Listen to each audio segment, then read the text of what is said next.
en général, les intestins, la plupart des organes digestifs. Les organes digestifs sont à l'intérieur du péritoine. Mais il faut savoir que les reins est un organe rétropéritorial. Il se situe dans la région lombaire. Il se situe dans la région lombaire. Voilà. Il faut savoir que le rein, lorsqu'on le voit, on distingue, juste macroscopiquement, on distingue deux zones. Une zone externe qu'on appelle la corticale et une zone interne qu'on appelle la médulaire. Voilà. La zone corticale contient ce qu'on appelle les unités fonctionnelles du rein, qui sont les néphrons. Voilà. La zone corticale contient ce qu'on appelle les néphrons. Il faut savoir qu'un seul rein contient à peu près 1 million de néphrons. Chaque rein contient à peu près 1 million de néphrons. Le néphron est l'unité fonctionnelle rénale. C'est comme, par exemple, le foie, on dit que l'hépatocyte, c'est-à-dire la cellule hépatique du foie, c'est la cellule qui fait le travail. Le cerveau, c'est les neurones, la cellule nerveuse. Le cœur, c'est les cellules myocardiques. Le muscle, c'est les myofibrilles, la cellule musculaire. Et pour le rein, le travail va s'effectuer par une unité. Ce n'est pas qu'une cellule, c'est une unité fonctionnelle qu'on appelle le néphron.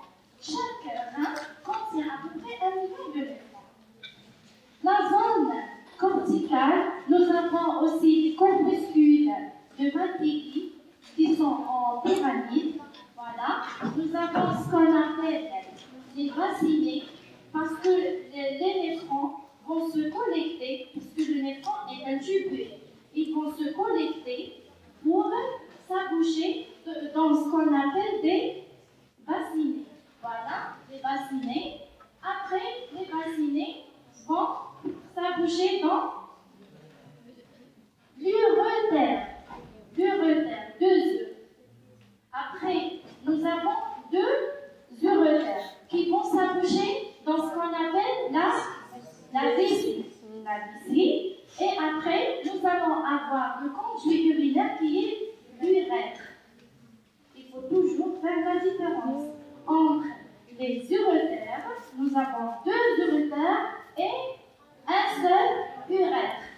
Voilà, sans œufs. Il n'y a pas le deuxième œuf n'existe pas. Voilà. Voici les urétères, la vessie et l'urètre. Voilà. D'abord, il faut savoir la constitution de l'unité fonctionnelle, qui est le néphron. Comme vous le voyez ici, le rein reçoit dans son hile ce qu'on appelle l'huile du rein est constituée de 2 éléments, mais on peut dire de 3. 2 éléments, ça veut dire un élément tubulaire et un élément vasculaire.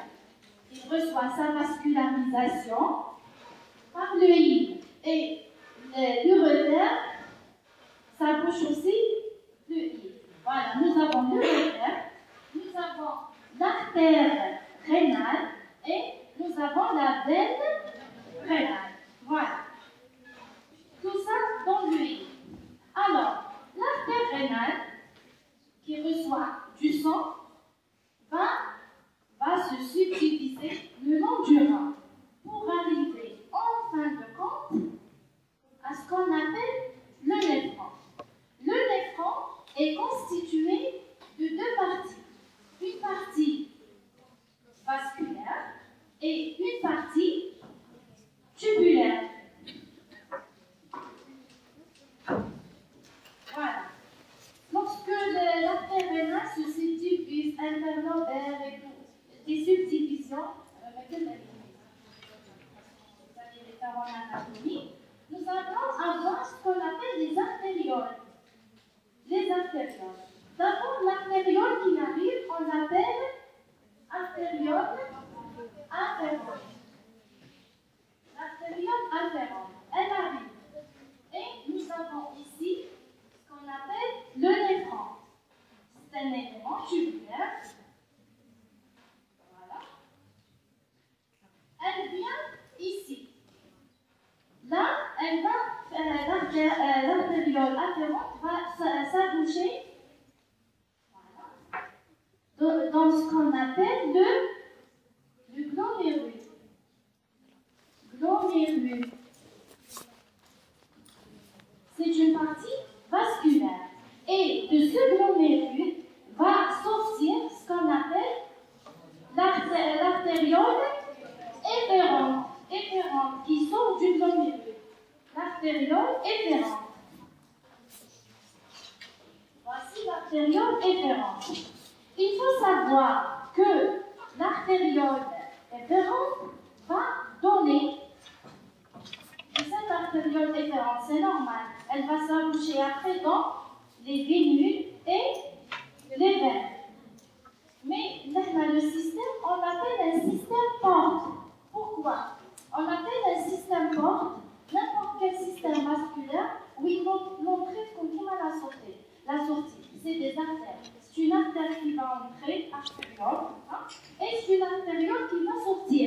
Mais cette artériole, elle va s'aboucher dans une vénule. Parce que dans cette artériole efférente va se dégager le reste, ce qu'il reste après l'épuration du sang. Parce que le sang oxygéné qui vient du cœur, le sang qui vient, va arriver par cette artériole, par l'artériole afférente. Il va subir ici la fonction rénale, l'épuration, tasfiya. Là, on va subir l'épuration du sang. Et ce qui reste comme substance et tout va passer dans l'artériole efférente qui sort du glomérule. Cette artériole efférente, après, va s'aboucher dans les vénules et des vénules vers la veine rénale. Voilà. Ce qu'il faut savoir, que cette artériole aussi efférente va donner une vascularisation. Accessoire. Cette vascularisation va vasculariser le long du néphron, le long du tubule néphronique. Ça veut dire que la vascularisation, elle n'est pas ici. Elle va se prolonger le long du tubule rénal. Pourquoi? Du tubule du néphron. Le tubule du néphron, nous avons ici le tube contourné proximal. Pourquoi on dit proximal? Parce qu'il est à proximité du glomérule.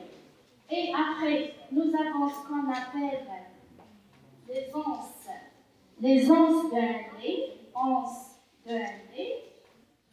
Voilà, les onces de Henle. Les onces de Henle. Et après, nous allons avoir ce qu'on appelle le tube contourné distal. Voilà. Le tube contourné distal va s'aboucher dans le tube connecteur. Tube connecteur. Il faut savoir qu'un ensemble de néphrons peut s'aboucher dans le même tube connecteur. Chaque néphron a son TCP, son once de Henle et son TCD, mais le tube connecteur peut recevoir plusieurs néphrons, plusieurs tubules néphroniques. C'est important de connaître la composition du néphron. Nous donne la physiologie sur cette composition. C'est ce qu'on appelle le support structural. C'est le support structural. Après, on peut faire la physiologie. C'est bon? C'est bien. Voilà.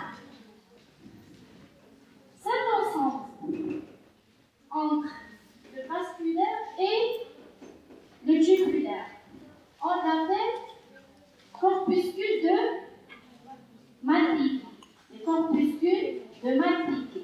Corpuscule de Malpighi, ça veut dire le glomérule, plus la partie initiale qu'on appelle la capsule de Bowman. C'est la capsule de Bowman.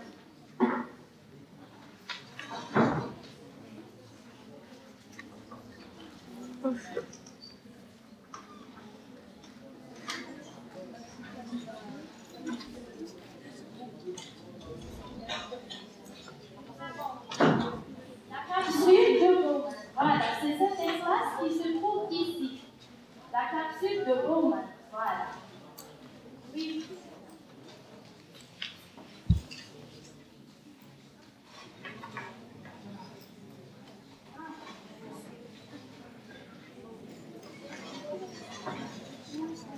Voilà. Alors, nous avons la partie vasculaire constituée par l'artériole afférente et le glomérule. Et sans de cela, l'artériole efférente. L'artériole efférente va nous donner, la vascularisation le long du tubule néphrotique. Pour les concerner, le tube contourné proximal et le tube contourné distal. Alors, nous avons d'abord, dans la partie tubulaire, elle commence par la capsule de Bowman. Après, c'est le tube contourné proximal, l'anse de Henry. L'anse de Henry, elle a deux branches, comme vous le voyez. Une branche descendante, on appelle la branche descendante, et nous avons la branche ascendante qui monte. On l'appelle la branche ascendante, puis le tube contourné distal qui va s'aboucher dans le tube collecteur. Et un seul tube collecteur peut réunir plusieurs néphrons, plusieurs tubules néphroniques. Voilà.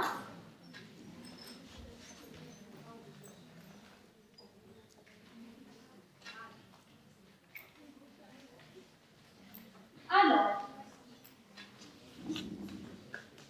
là, vous voyez, ça fait c'est la période inférente. Voilà. L'artériole qui donne la vascularisation le long du tubule néphronique, on l'appelle l'efférente. Voilà. Ça veut dire l'afférente, vous voyez la flèche. L'arrivée du sang par l'artériole afférente, le glomérule, puis l'artériole efférente et la vascularisation qu'elle va donner le long du tubule rénal. Voilà. Le tubule rénal, il est constitué par ce qu'on appelle les cellules épithéliales. Les cellules épithéliales rénales du tubulaire rénal. C'est au niveau de ces cellules qu'il va se passer aussi plusieurs mécanismes. Il faut savoir d'abord qu'au niveau de la capsule de Bowman, on a trouvé par des techniques de microponction une ponction. On a, par exemple, chez la grenouille, parce que son écran est visible. Il est visible, il est juste sous la peau. On peut faire ce qu'on appelle des microponctions de cette capsule. La microponction de cette capsule va trouver une solution. Mais cette solution, elle est différente de l'urine définitive. Parce que l'urine, on peut le collecter et voir sa composition. Nous allons collecter d'abord cette solution au niveau de la capsule de Bowman et après la solution définitive qui est l'urine définitive, après la mixtion. On a trouvé que ces deux solutions sont différentes. Cela veut dire que cette solution va subir des modifications le long du tubule néphronique. Voilà, c'est ça. Lorsqu'on a comparé ces deux solutions, et aussi avec le sang, on a trouvé que ce sont des solutions différentes.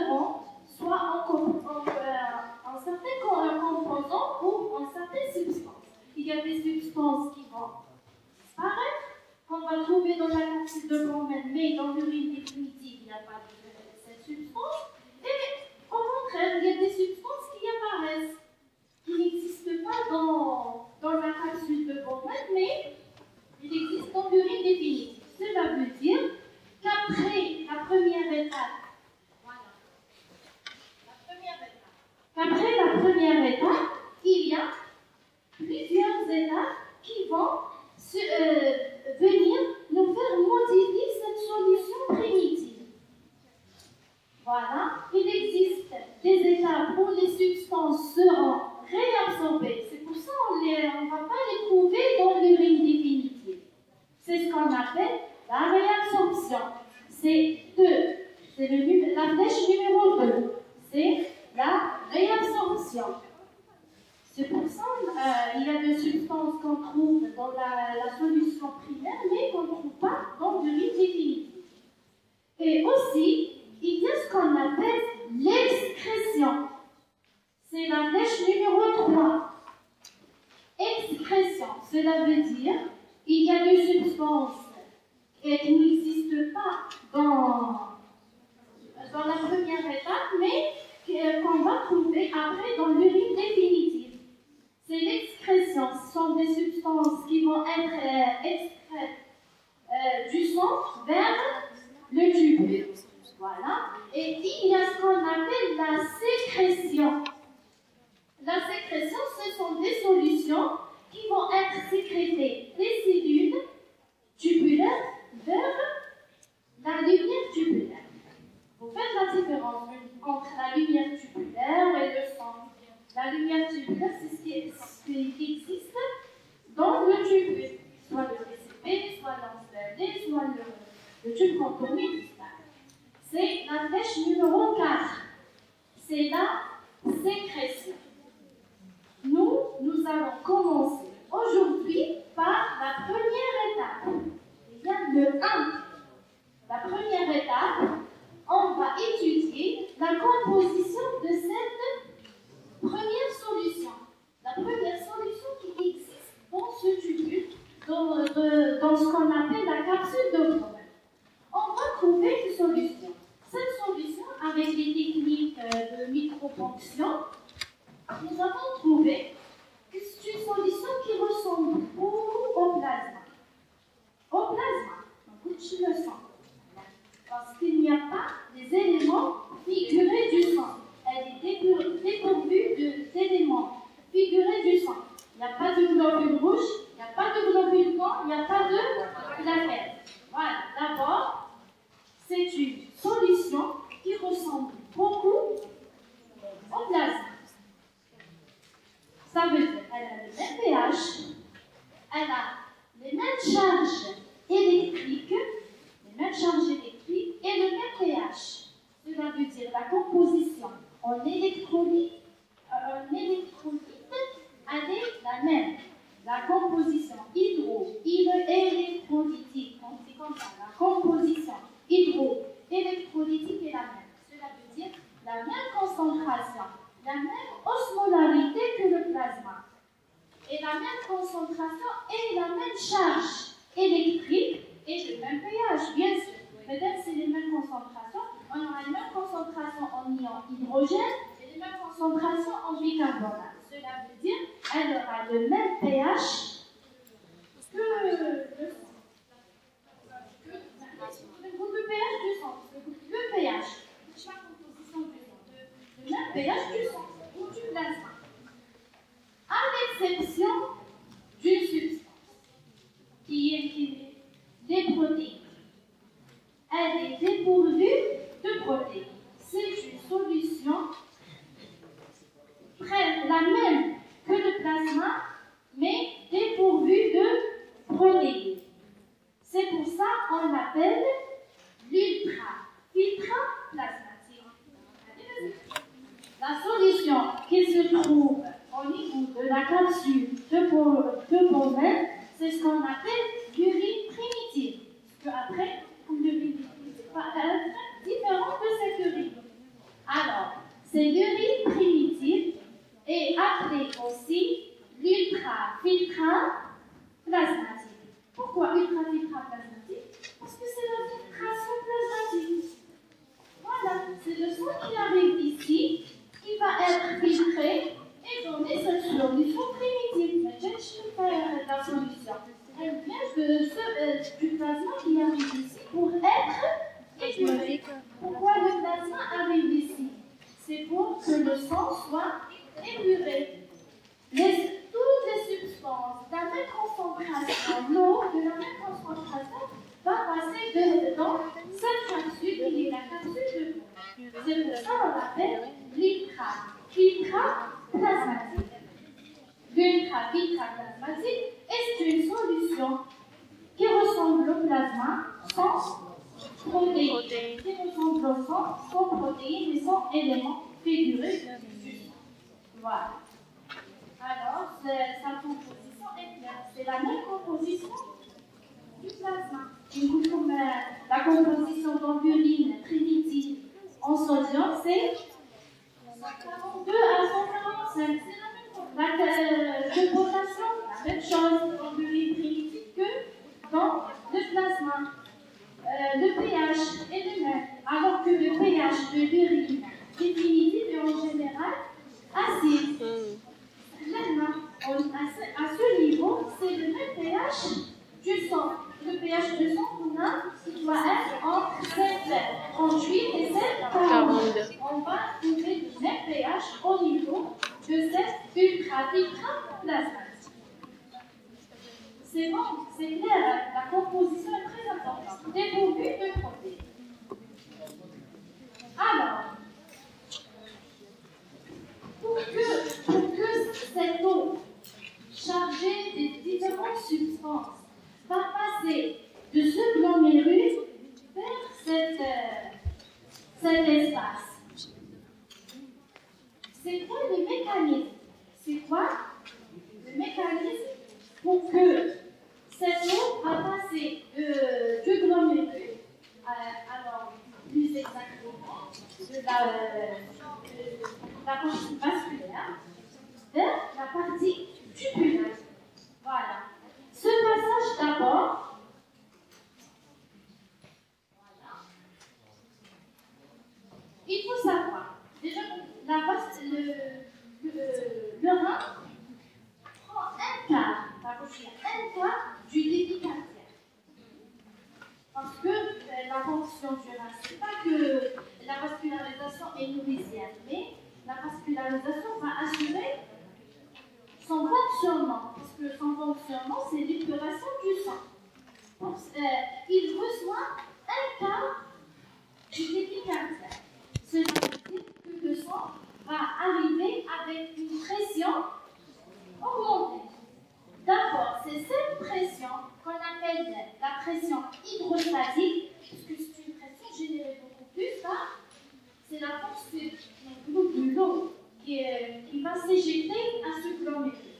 C'est une pression assez élevée et elle est à peu près à 75 mm de mercure. 75 mm de mercure. On appelle la pression hydrostatique vasculaire. Pression hydrostatique vasculaire. Pourquoi? Parce que c'est une pression générée par le débit cardiaque. Voilà. Elle va, malgré tout, c'est l'artère rénale qui reçoit le quart. Et après, les vaisseaux vont se subdiviser. Mais quand même, elle va arriver avec une pression assez augmentée qu'on appelle la pression hydrostatique. La pression hydrostatique vasculaire va faire circuler l'eau du vaisseau vers la capsule de Bowman. Elle va le pousser pour sortir, bien sûr. Ça veut dire que sa direction va être du vaisseau vers l'intérieur. Voilà, vers l'intérieur de la capsule de Bowman. D'abord, on a dit c'est la pression hydrostatique. Mais il n'y a pas que cette pression. À cette pression va s'opposer d'autres pressions. Il y a des pressions qui vont s'opposer à cette pression qui va arriver. D'abord, le tubule rénal. Toujours plein de solutions. Le trigopène. C'est bon, il fait une ce qu'on a la filtration. Nous avons toujours une solution au niveau du tubule rénal. Ça veut dire qu'on a de l'eau déjà. Cette eau aussi va provoquer une pression hydrostatique aussi. C'est de l'eau. Charge, bien sûr. Mais la pression de l'eau, c'est la plus importante d'abord. Cette pression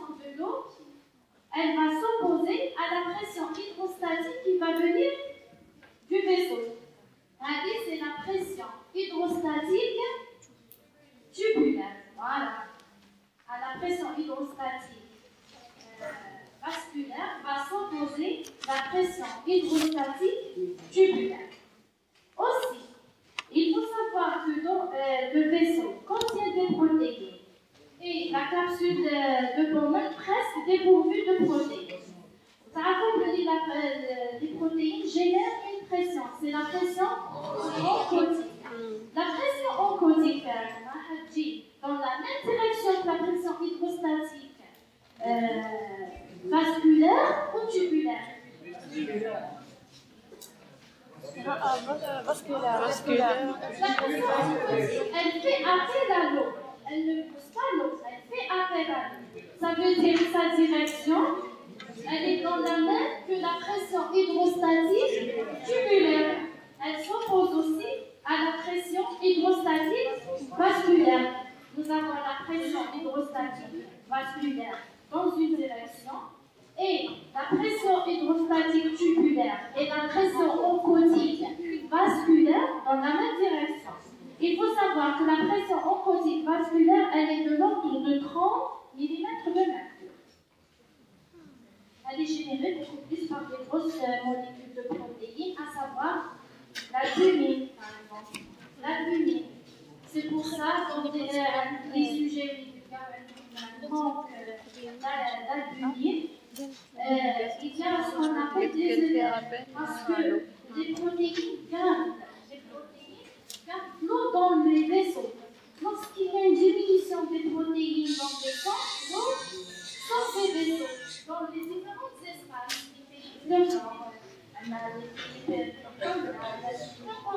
Et on aura ce qu'on appelle des œdèmes. On aura des œdèmes, voilà. L'essentiel. Et il faut savoir qu'il y a une petite quantité de protéines qui va passer.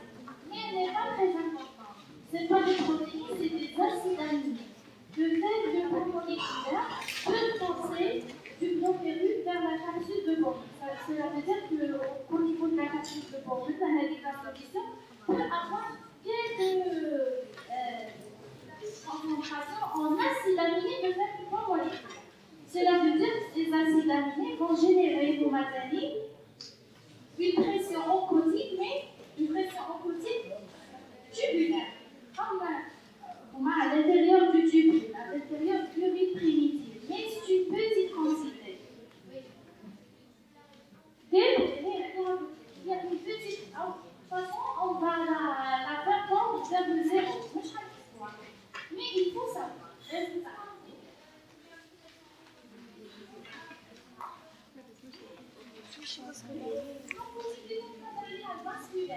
L'oncotique vasculaire, elle s'oppose à l'hydrostatique vasculaire, bien sûr, parce que l'oncotique, elle fait appel à l'eau, alors que l'hydrostatique pousse l'eau à l'extérieur du vaisseau. Voilà.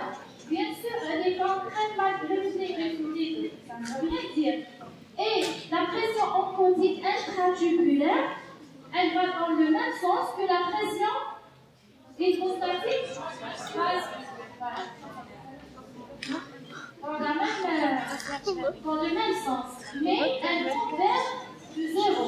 C'est une très grande quantité qui peut passer. Vous allez après voir le type c'est bon. Lorsqu'on fait alors,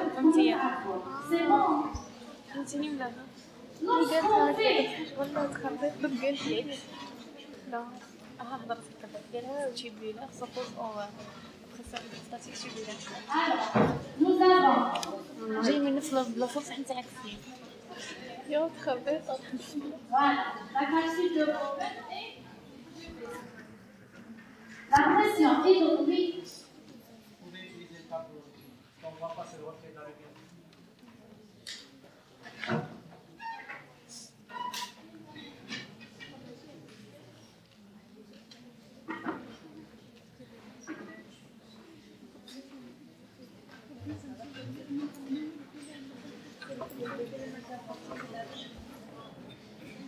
Alors,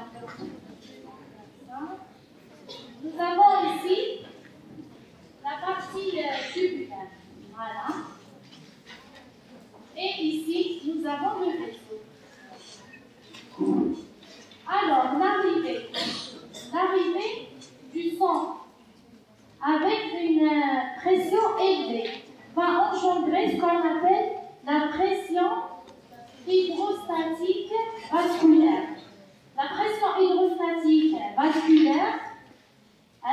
direction ça, elle va repousser l'eau du vaisseau vers la partie tubulaire. Et l'eau va prendre avec lui des charges, en général des électrolytes, sans prendre le profil. Il va passer ici. Mais il faut savoir qu'à ce niveau, nous avons aussi une pression hydrostatique. La pression elle est de 75. Mais là aussi, nous avons une pression hydrostatique parce qu'on a ce qu'on appelle le vide primitif à l'intérieur. Cette pression hydrostatique, elle va s'opposer à la pression hydrostatique vasculaire. C'est la pression hydrostatique tubulaire. La pression hydrostatique tubulaire. Elle est de l'ordre de 10 mm de mercure. Voilà. Il y a aussi maintenant ce qu'on appelle des protéines. Les protéines vont générer aussi une pression. C'est la pression oncotique vasculaire. Cette pression oncotique vasculaire va aussi faire appel à l'eau. Ça veut dire que sa direction va aussi s'opposer à la pression hydrostatique tubulaire. Et la pression oncotique, PO. La pression oncotique, elle est de l'ordre de 30 mm de mercure. Il faut savoir qu'il existe une petite différence d'acide aminé qui peut passer dans la capsule de Bose. Elle va générer une petite pression qui va dans le même sens de la pression hydrostatique. C'est la pression oncotique tubulaire. Voilà. La pression oncotique tubulaire. Alors, lorsqu'on fait le calcul, chaque pression avec la pression qui va avec, pour qu'on voit le son va passer d'ici vers la flèche de contraire. Voilà, elle a la pression hydrostatique vasculaire plus la pression oncotique tubulaire moins la pression oncotique plus la pression hydrostatique tubulaire. Et oncotique vasculaire, et nous avons 75. Elle est négligeable, on dit que c'est une pression négligeable. Voilà.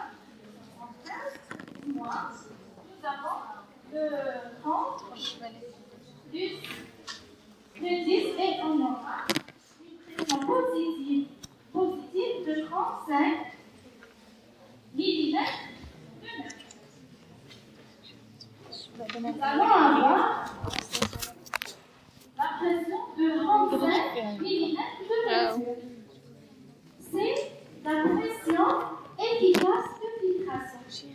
C'est la pression efficace de filtration.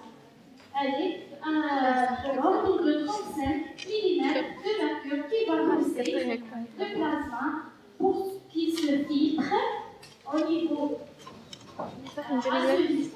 pour avoir des rides primitifs. Alors, ce phénomène, est-ce que c'est un phénomène qui va consommer de l'énergie? Non. C'est un phénomène passif, mais sous la dépendance de différence de pression. Voilà. C'est pour ça qu'on dit la pression efficace de filtration. C'est ça l'ensemble de toutes ces pressions nous donne la pression efficace de filtration qui va être de l'ordre de 35 mm de mercure et dans la direction du vaisseau vers, voilà, vers la capsule de Bowman ou vers la partie tubulaire. Est-ce que vous avez bien compris? Oui.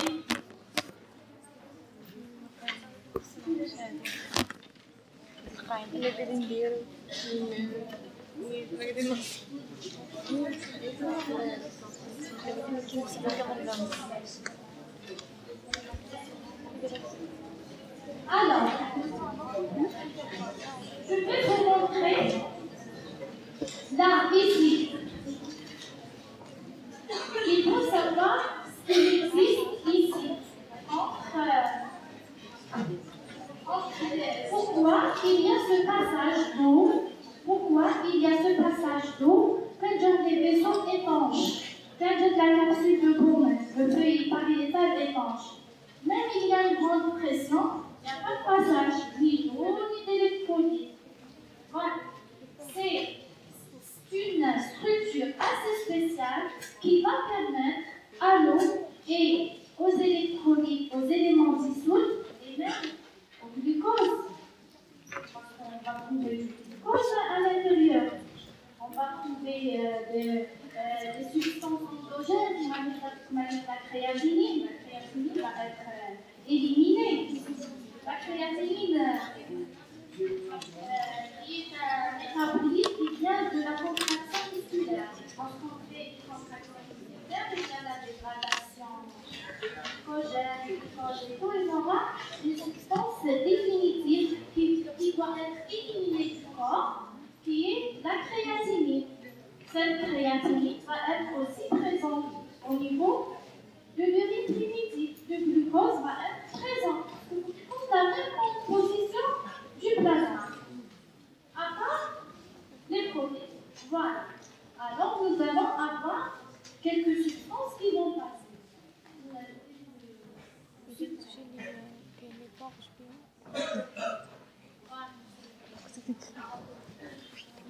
Voici, attention. C'est ça.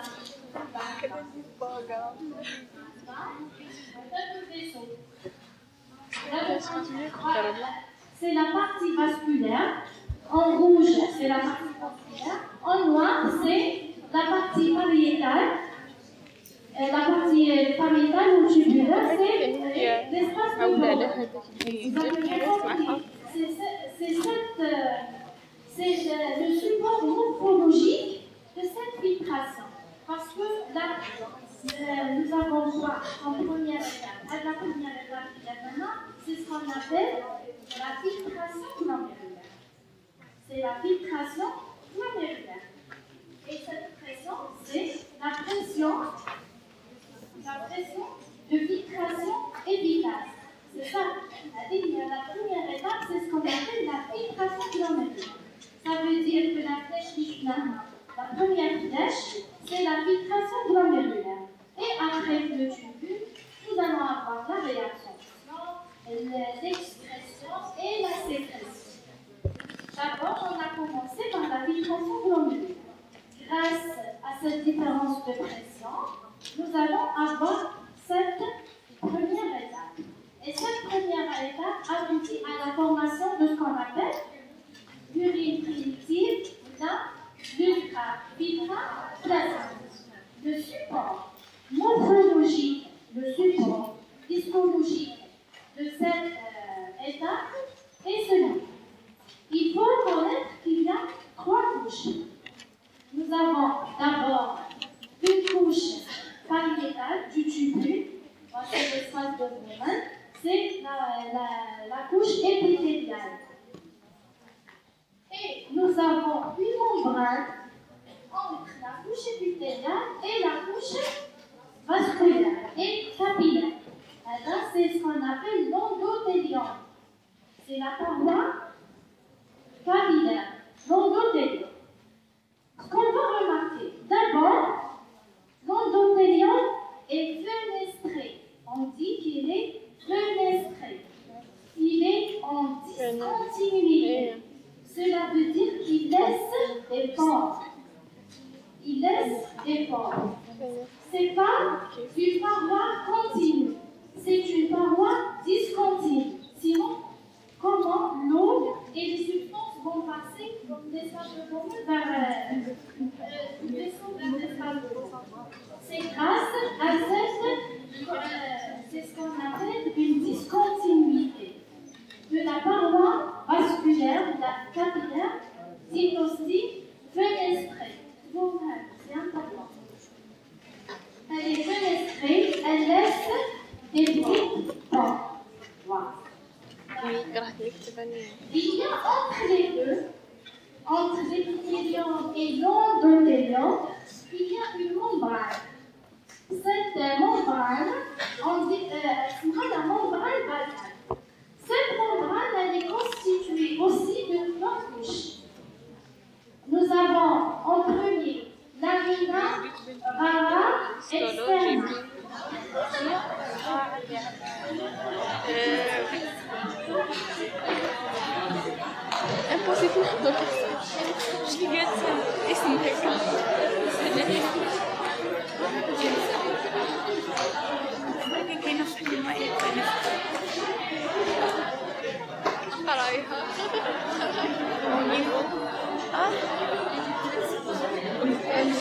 Rina Roro.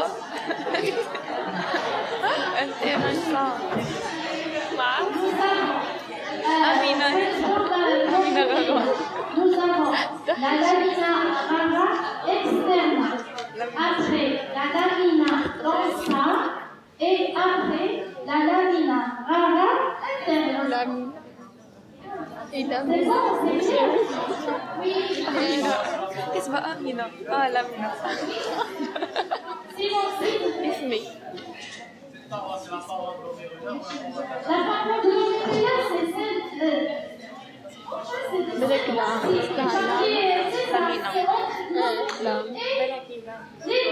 nous avons une partie du glomérule qui est l'endothélium qui est en rouge. Bien sûr, elle fait partie de c'est la partie vasculaire. Après, entre les deux, on a une fine membrane. C'est cette membrane. Cette membrane est divisée en 3 couches. Voilà. Les 3 couches. Et après, nous avons un mode d'épithélium. L'épithélium tubulaire qui fait partie de ça. Il faut savoir que l'épithélium tubulaire va émettre ce qu'on appelle des podocytes. La couture courbure en noir. Voilà. Des podocytes. Je vais laisser des podocytes, ça veut dire des grands pieds. Donc, ils mettent l'éléphant. C'est presque le même aspect des pieds d'éléphant. C'est pour ça qu'on les appelle des podocytes. Voilà. La paroi épithéliale va émettre des podocytes. Pourquoi? Ça va diriger, ça va canaliser les substances.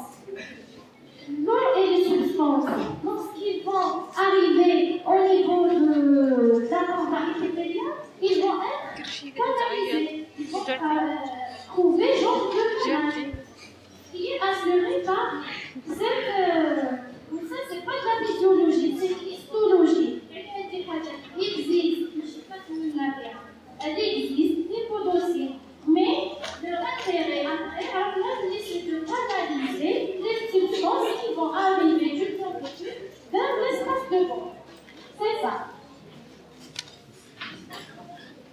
C'est bon, vous avez compris. Et c'est pour cela qu'il existe des substances qui vont passer et des substances qui ne vont pas passer.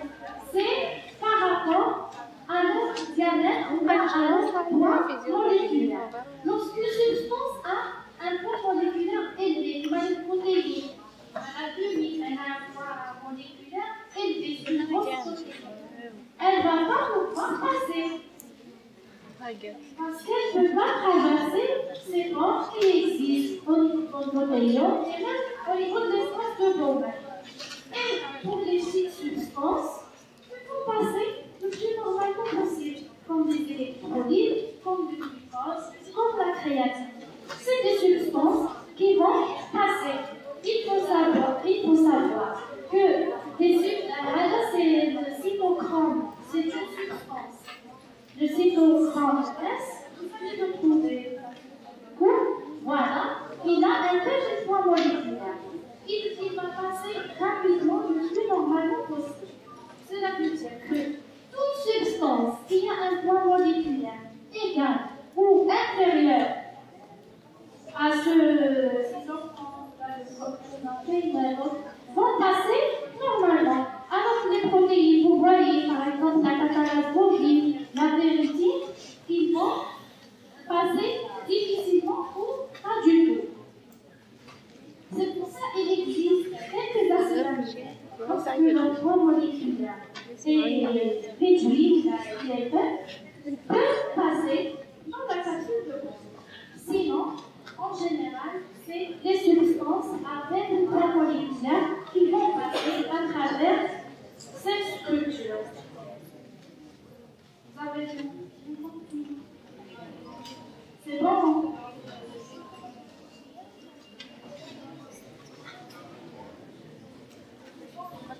Alors,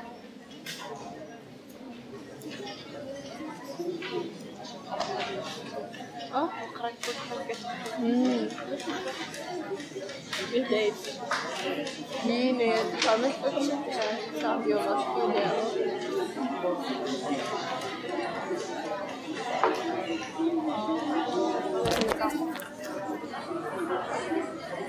امبارح خديجة كان ريزيستي.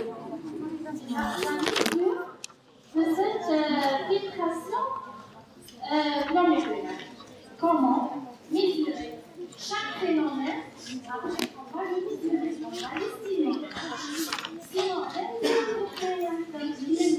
l'intérêt, son intérêt après explication, là son intérêt après pour dire voilà ce sujet il a une bonne filtration, ce sujet manque un bon problème, il peut développer une insuffisance rénale. Le mécanisme sans mesurer cette filtration. Il faut la mesurer. Pourquoi? Parce que cette filtration glomérular, c'est un reflet sur l'activité rénale. C'est le début. Je ne peux pas dire que c'est la plus importante, parce que chaque étape a son importance. Mais c'est la première étape essentielle dans la formation de l'urétrinite. S'il n'y a pas cette étape, nous allons arriver à l'insuffisance rénale.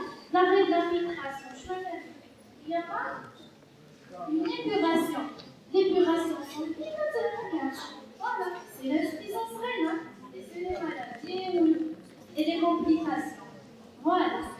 Alors, comment d'abord, il faut savoir qu'il existe des substances qui sont exclusivement filtrées.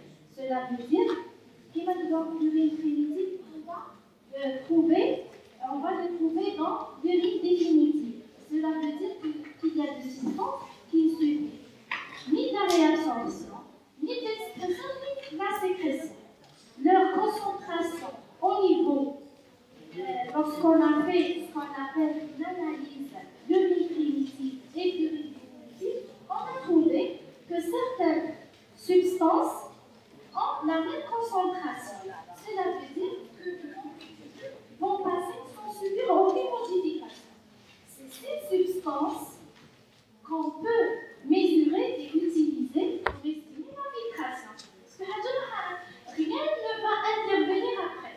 Cela veut dire qu'ils ne sont plus définitifs, je change la capsule. C'est la même chose. C'est ça. C'est ces substances qu'on va mesurer et utiliser pour voir est-ce que ce sujet filtre normalement ou non. Et c'est ce qu'on appelle la clairance. La clairance, c'est vulgairement c'est l'épuration, c'est tasfiya. Qui est une substance qui est que ce qui fait la filtration. Elle est que filtrée et éliminée. Lorsqu'on la mesure dans l'urine et on a le sang, sa concentration de sang et sa concentration d'urine, on va savoir si cette substance elle est normalement filtrée ou la non. Je l'ai dit, il expliquait une dimension de sa filtration. Il n'y a pas de filtration du tout. On peut estimer, on peut mesurer cette étape et dire voilà, c'est ça la filtration glomérular normale. Elle va être comme ça. Ça veut dire que la filtration laisse des substances qui vont se dire que de la filtration. Leur concentration au niveau sanguin et au niveau urinaire, urine définitive. Et après, on fait ce qu'on appelle le rapport. La concentration urinaire sur la concentration plasmatique. Voilà, la sanguine. De ça, le rapport, il faut toujours le rapporter à un débit. Pourquoi? Parce que l'urine, ce n'est pas une quantité, c'est un débit. Elle a des urines de 24 heures. On ne peut pas estimer une substance sans voir le débit. Voilà, ce sujet urine à peu près un demi-litre par 24 heures. C'est ça le débit urinaire. Parce que ce passage, il va se faire le long de la journée. Ça veut dire que c'est un débit. La filtration, mais c'est une quantité. La filtration glomérular, c'est un débit. C'est la quantité de sang épuré en une substance par unité de temps. C'est un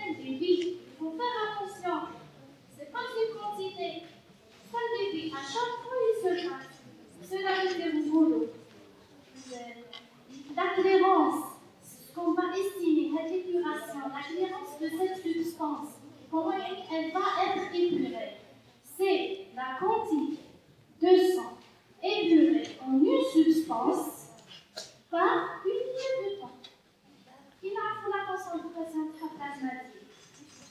Pour la concentration plasmatique, pour le débit urinaire qui est simple à voir. Le sujet va collecter des urines de 24 heures. Il va commencer aujourd'hui à 8 heures jusqu'à demain à 8 heures. Puis, on quantifie parmi la phase d'urine, on dit qu'il a uriné par exemple 1,30 litres par minute par 24 heures. C'est ça le débit urinaire. Et après, voilà.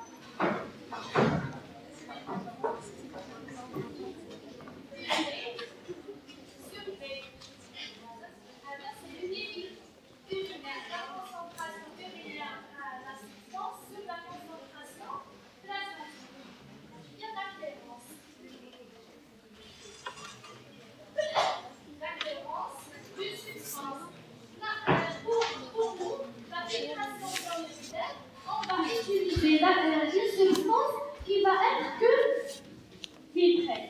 Sinon, la clairance prendra le temps. Si on utilise une substance qui va après subir une réaction si on a excrétion, c'est bon.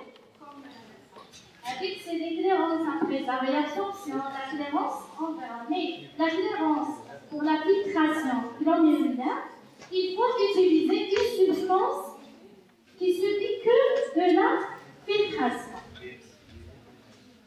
Normalement, pour cette substance, quelles sont les conditions qu'il faut avoir pour cette substance qu'on va utiliser? D'abord, pour une substance qui va subir que de la filtration. Pour faire la clairance, la filtration urinaire, elle doit subir que la filtration. Ni réabsorber, ni excréter, ni sécréter. Zéro. Poids moléculaire. Le poids moléculaire doit être faible. C'est une substance avec poids moléculaire. C'est une substance qu'on va injecter au sujet. Pour la concentration plasmatique, après on peut faire le calcul. Elle doit être non toxique parce qu'on va l'injecter pour un individu. Et elle doit être totalement éliminée par filtration. Elle ne doit pas être métabolisée, non de passer. Elle ne doit pas être métabolisée deux fois, ou éliminée par les selles, par le tube digestif. D'accord, on n'aura pas le calcul correct. Elle doit être exclusivement éliminée par le rein et par filtration, que de la filtration. L'élimination, ni excrétion, ni sécrétion, ni réaction. C'est ça. Avec le poids moléculaire, c'est normal pour qu'elle puisse passer des membranes alimentaires.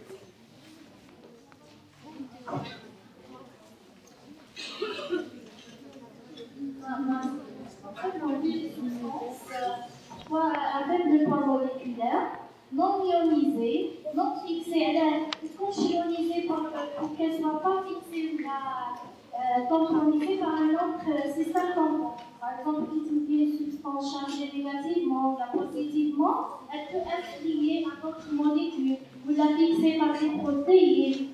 Parce qu'il existe des substances qui sont fixées par des protéines.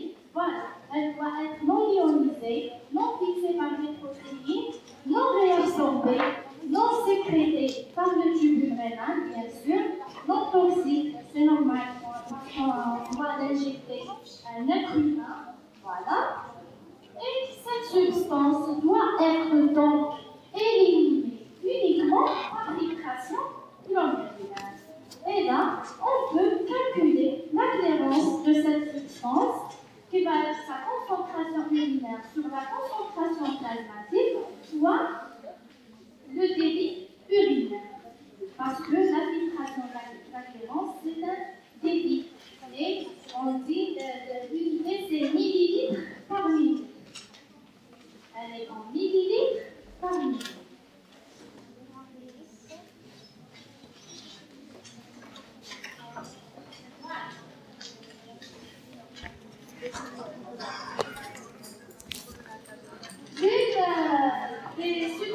qu'on utilise qui est une substance exogène. Ça veut dire maintenant je peux faire normalement, mais elle n'est pas toxique et tout, elle est utilisée. C'est l'exemple de l'inuline. On a utilisé l'inuline. Pourquoi? C'est par rapport à son structure moléculaire. Elle est totalement éliminée par le rein. Elle n'est pas métabolisable au niveau du corps. On doit faire ce qu'on appelle une perfusion en intraveineuse. Ça veut dire qu'on doit passer cette substance en perfusion avec de l'eau.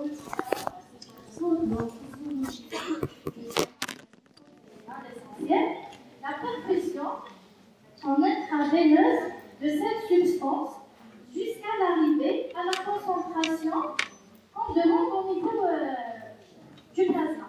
Et la concentration, c'est un autre choix. Parce qu'après, je vais l'utiliser pour le calcul. Je vais faire ce qu'on appelle une perfusion de l'inuline et faire le dosage dans le sang pour avoir sa concentration plasma. Après je dois faire la collection des urines de cet individu qui a reçu la perfusion. Les urines de 24 heures. Voilà. On aura la quantité des urines de 24 heures. Je fais 1 millilitre par minute. En général, c'est en litre. 1 millilitre par minute, c'est le débit urinaire. Voilà. Nous avons le débit urinaire. Nous avons la concentration plasmatique. Dans cette urine collectée, nous allons aussi doser la concentration de l'inuline. Donc, l'urine définitive.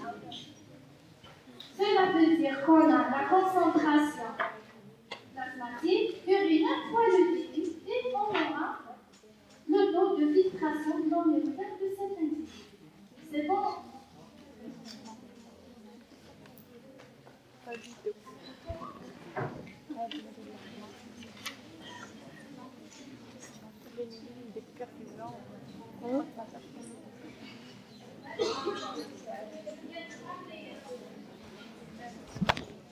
Comment nous allons utiliser par exemple l'inuline. L'inuline, c'est une substance exogène. Exogène, cela veut dire qu'elle n'existe pas dans l'état normal dans notre corps. Si on fait une injection de cette substance dans l'organisme, on fait quoi? On fait une perfusion intraveineuse dans la veine. On injecte dans la veine une solution qui contient cette substance, l'inuline. Et on aura une concentration plasmatique. Bien sûr, on fait un prélèvement, on dose la concentration de l'inuline dans la quantité d'un prélèvement. On aura la concentration plasmatique de l'inuline. C'est bon. En même temps qu'on a fait la perfusion, on va collecter de ce temps-là jusqu'à 24 heures les urines de cet individu. Collection des urines normales, des urines. Après la collection des urines, on va d'abord doser l'inuline dans les urines. On aura une concentration, parce qu'on a une quantité, voilà. On aura une concentration urinaire en cette substance. Et le débit, c'est quoi? C'est la quantité de cette urine, un urine, 1,5 litre par 24 heures. Donc, on aura millilitres par minute. Millilitres par minute. La quantité, c'est le débit urinaire. Voilà. Et on fait UV sur V. Et on aura le taux de la filtration glomérulaire, la mise de la filtration glomérulaire. Sachez ce sujet. La filtration glomérulaire normale, elle est entre, pour l'homme, elle est entre 130 plus ou moins 15 millilitres par minute. Et on doit la rapporter à la surface corporelle. Parce que la filtration,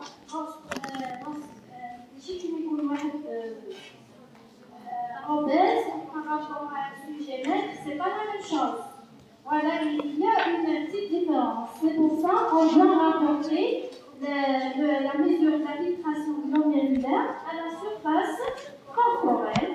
Et voilà, les normes.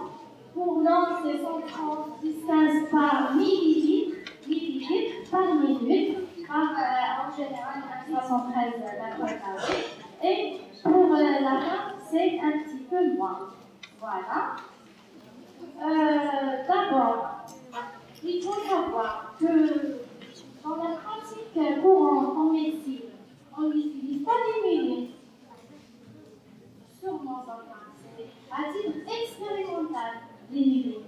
On a trouvé qu'il y a des substances endogènes qui ne subissent que la vibration.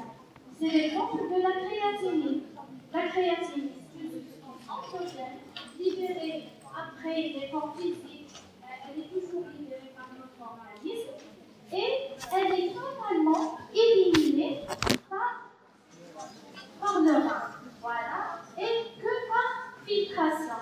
Elle ne subit ni expression ni sécrétion. C'est la substance qu'on utilise comme indicateur pour la filtration glomérulaire dans la pratique courante. Voilà. On mesure ce qu'on appelle la clairance de la créatinine. La clairance de la créatinine. La clairance de la créatinine, c'est qu'elle est égale à sa concentration urinaire, elle a la concentration plasmatique, fois le débit urinaire du sujet. Nous dirons la clairance pour un sujet, lorsqu'on est par exemple, la suspicion d'insuffisance rénale, la débit d'insuffisance rénale, on fait la clairance de la créatinine. Les médecins, la clairance de la créatinine. Nous dirons le dosage. D'abord, on collecte 24 heures. Juste comme ces 24 heures, on fait un prélèvement sanguin. En même moment, on fait un prélèvement sanguin. On a la concentration plasmatique de la créatinine et on va doser sa concentration au niveau de l'urine, au niveau de la glycémie et on a aussi toute la quantité. Toute la quantité d'urine et 24 heures de ce sujet. Nous utilisons la quantité complète. Pour doser la concentration de la créatinine et pour avoir le débit. Puis on aura sa clairance en créatinine. S'il y a une diminution de la clairance, ça veut dire qu'il y a une diminution de la filtration glomérulaire. Ça peut être un début d'insuffisance rénale ou si les chiffres sont vraiment bas, une insuffisance rénale. Et aussi, il faut savoir, en fait, quand on se l'organe la normale, chez les sujets normaux, pour un bilan rénal. C'est quoi un bilan rénal? Pour lui doser la créatinine sanguine. Normale, la créatinine sanguine. Internation de la clairance. Faites des démarches pour y arrêter l'insuffisance rénale ou la insuffisance rénale. Et voilà, lorsqu'on trouve la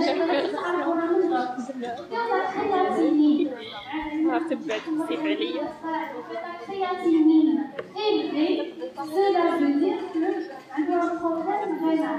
Déjà, une diminution de la filtration, cela veut dire que c'est un début d'insuffisance rénale, là il est en insuffisance rénale. Après, il y a la clairance au niveau des établissements. بالك ماشي ناقصة نورمال. Elle est supérieure. La clairance est supérieure, mais ça nous donne déjà une idée. La créatinine élevée, c'est une insuffisance rénale. Donc la clairance, si elle est diminuée, ça veut dire qu'il y a une début d'insuffisance rénale. Là, on a un problème fréquent au niveau de la filtration glomérulaire. Voilà. C'est pour ça qu'il faut toujours explorer la chose. Voilà, les normes. C'est la clairance de la créatinine. C'est ça pour l'homme et pour la femme. Il faut savoir que le taux de filtration glomérulaire chez l'enfant est un petit peu réduit, mais à partir de 3 ans, la mesure de la clairance, elle est la même que avec l'enfant ou l'enfant. C'est la même.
Et il faut savoir qu'il y a une diminution de la filtration glomérular lors de l'activité physique.